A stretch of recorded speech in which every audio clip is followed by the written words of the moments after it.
Inilah yang mengorbankan ratusan orang di Amerika 88 tahun yang lalu. Bendungan Hoover yang dibangun selama 5 tahun.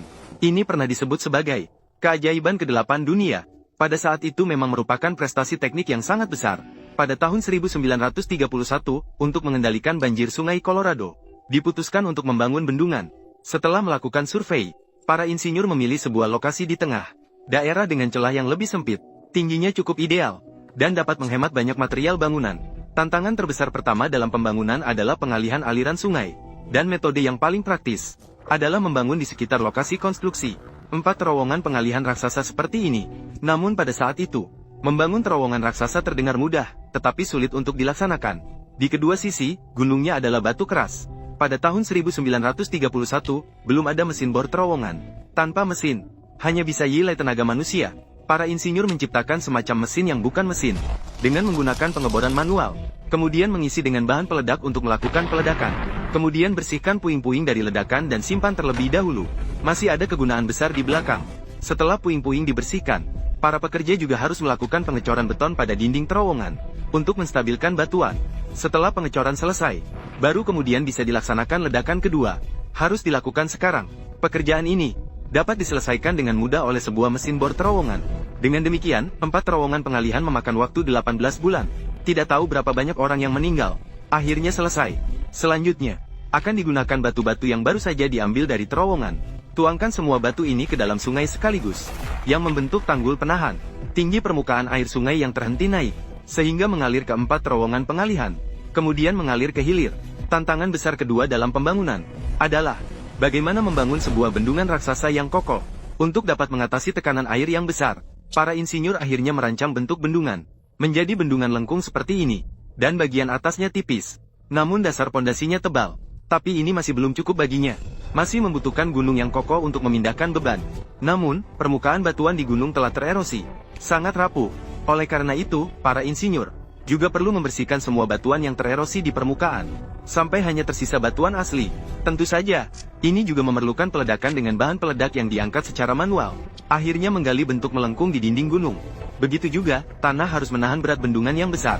Untuk itu, berdasarkan area pondasi bendungan, digali lagi hingga 90 meter ke bawah. Akhirnya, adalah membangun tubuh bendungan. Namun, ketika semen bereaksi dengan air, akan menghasilkan panas. Jika semua beton dituangkan sekaligus, akan menghasilkan banyak panas. Ini dapat menyebabkan material mengembang, dan retakan panas dalam beton. Akhirnya, mereka memutuskan untuk menuangkan beton secara bertahap. Dengan cara ini, panas yang dihasilkan dapat dengan mudah terdisipasi. Selain itu, mereka juga menyematkan pipa baja di blok-blok ini. Pipa-pipa ini mengalirkan air dingin untuk mengontrol suhu dalam beton dan mengeras dengan cepat dan mudah. Setelah beton mengeras, para pekerja mengisi pipa-pipa ini dengan semen grouting. Tapi ada satu masalah, air dari dasar waduk juga akan merembes ke dasar bendungan, sehingga memberikan gaya angkat pada bendungan, yang dapat memiliki dampak besar pada stabilitas bendungan. Jadi mereka juga meninggalkan terowongan di dalam tubuh bendungan. Pipa-pipa masuk dari terowongan bendungan ke dalam fondasi, menghisap rembesan air dari fondasi bendungan, sehingga sangat mengurangi gaya angkat. Langkah selanjutnya adalah memanfaatkan bendungan untuk pembangkit listrik. Di hilir bendungan, dirancang sebuah pembangkit listrik USHP, dengan luas setara 2 lapangan sepak bola. Di dalamnya terdapat 17 turbin generator vertikal. Setiap unit sangat besar. Saat pemasangan, harus menggunakan derek dengan katrol besar. Di atas bendungan terdapat 4 menara besar. Ini adalah menara masuk air. Terowongan pengalihan yang digali sebelumnya oleh Fei Lauda harus digunakan. 2 menara masuk air di antaranya. Pipa air terhubung ke 2 terowongan di antaranya. Air dialirkan ke turbin pembangkit listrik. Sementara 2 menara masuk air lainnya memerlukan penggalian pipa baru, sehingga air dari hulu dapat mencapai generator melalui pipa. Tekanan air mendorong generator berputar dan dapat menghasilkan listrik. 2 terowongan lainnya juga tidak bisa digali sendiri, untuk mencegah saat cuaca ekstrim, air besar melampaui tinggi bendungan, dan merusak struktur yang dibangun di hilir. Mereka membangun pelimpah di kedua sisi hulu bendungan.